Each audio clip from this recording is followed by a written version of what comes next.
And one of the premier contributors to the entire movement, visually speaking, was James Van Der Zee, a photographer. And what you see in front of you here is one of his pieces. This one's called A Couple Wearing Raccoon Coats. And you see the beautiful automobile, you see the brownstones behind that.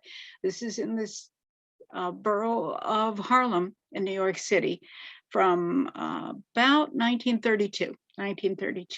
So we'll see a little bit more. This is a self-portrait of Van Der Zee when he was a young man. He became very excited about photography, learned how to use the cameras and how to set up a good shot early in his career. And he opened up a business in Harlem, and people would come to him to have their photographs taken, sometimes in large events, other times in intimate settings, but he always managed to arrange things so that the picture was notable, not just for the subject matter, but for the whole style of the image that you were looking at. And in other cases, he would do documentary style photos, such as this one, which was a parade happening in Harlem.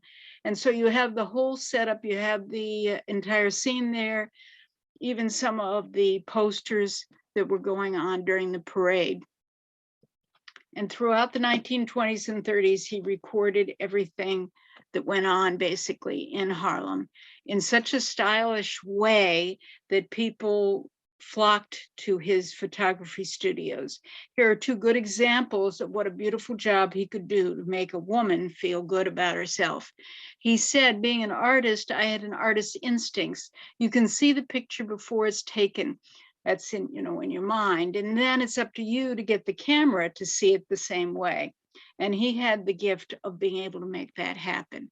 So if you'd like to see more of the documentary aspect of the Harlem Renaissance seen through the eyes of the photographer James Van Der Zee, then join me on Monday, May 23rd by Zoom or in person at the Schoenbaum Center in Charleston on May 27th. And I hope to see you there.